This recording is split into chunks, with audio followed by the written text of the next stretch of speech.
In the time it takes for that glass to hit the ground, this man could be dead. Not from the snake, a symbol of fear we instinctively understand, but from the bee, a creature we barely notice. This is the great medical paradox, why a simple bee can be a faster, more certain killer than a venomous snake. And for most of human history, we had no idea why.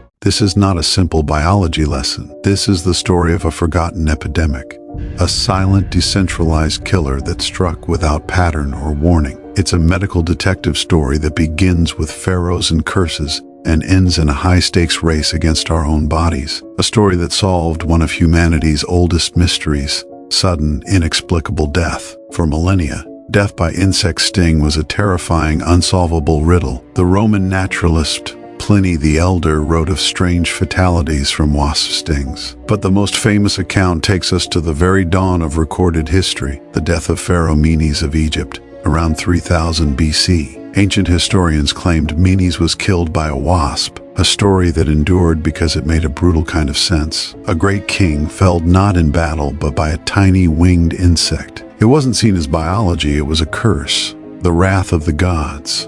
Or, as physicians would argue for centuries, an imbalance of the body's four humors. The treatment? Bloodletting, which for this condition was a death sentence in itself. The weapon was visible, a tiny spear, but the true killer was invisible, internal, and operated on a clockwork faster than any physician could comprehend. The mystery would persist for over 5,000 years, waiting for the right minds, the right accident. The year is 1901.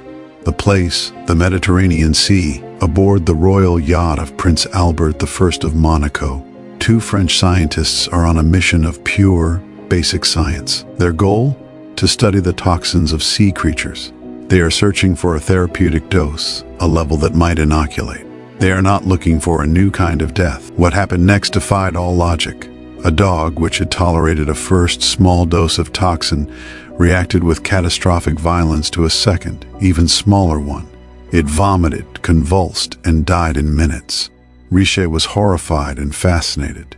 This was the opposite of protection. The first dose had not fortified the animal, it had sensitized it, primed it for destruction. He wrote, "The experiment made on a second dog succeeded perfectly. The dog died in 25 minutes. It was not a poison, it was anaphylaxis." He needed a new word. Prophylaxis means protection. So, for this twisted mirror image, he coined the term anaphylaxis, from the Greek ana, against, and phylaxis, protection. The body's defense system had turned traitor. For this discovery, Charles Richer would win the Nobel Prize in 1913.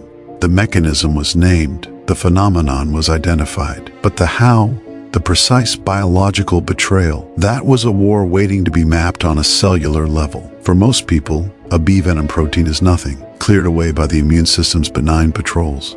But for about 3% of the population, it triggers a catastrophic chain of events. Here is the why. The immune system, in its infinite wisdom and error, decides this bee venom protein is a mortal threat on par with cholera or plague. It mobilizes a specific, elite force, immunoglobulin E, or IgE antibodies. These IgE antibodies latch onto innocent cells called mast cells, stationed in our skin, lungs, and blood vessels, arming them like millions of microscopic landmines, waiting. This is sensitization.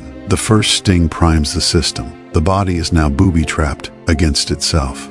A second bee sting. New venom proteins enter. They bind to the waiting IgE. The mast cells recognize the match, and they detonate. They erupt, releasing a torrent of chemical weapons, histamine, a storm flood of inflammatory agents.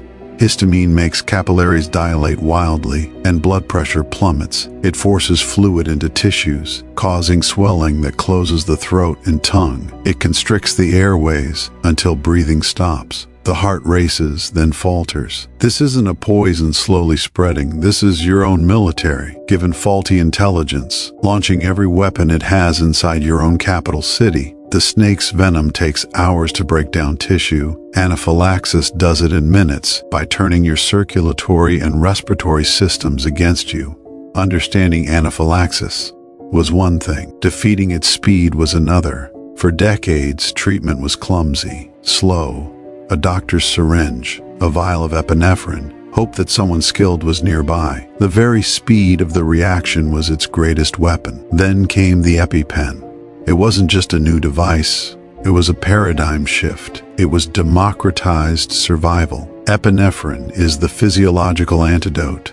It constricts blood vessels to raise blood pressure, relaxes airway muscles to open the lungs, and dampens the immune panic. The EpiPen put that power into the hands of teachers, parents, friends, and the patients themselves. We fear the snake's deliberate strike, but we should respect the bee's accidental war. One is a targeted attack. The other is a full system mutiny, and we now have a tool to put that mutiny down. The story of the bee and the snake is more than a medical curiosity. It is a profound lesson in hidden vulnerability. We evolved a magnificent, complex immune system, a fortress against a world of pathogens. But in that fortress's design is a tragic flaw, a hyper-vigilant alarm that, for some, can mistake a benign guest for an existential threat. We solved the ancient mystery. We named the killer. We built the shield. But the silent epidemic isn't over. Allergies are rising dramatically. Why? The hygiene hypothesis suggests our sanitized environments may leave our immune systems undertrained, prone to overreaction. It's an ironic legacy of our own success. The next frontier isn't just treatment, but cure. Immunotherapy, slowly, carefully retraining the immune system to tolerate the bee venom, the peanut, is the modern echo of Richet's quest, not to provoke sensitivity, but to build true tolerance. So the next time you hear that gentle buzz in the garden, remember the invisible war it can spark. Remember the pharaohs who died bewildered, the scientists who were shocked by their own discovery, and the millions who now carry a tiny monument to that century of medical detective work in their pocket. Our bodies are a battlefield of ancient defenses and modern mistakes, and understanding that is the first step to winning the war within.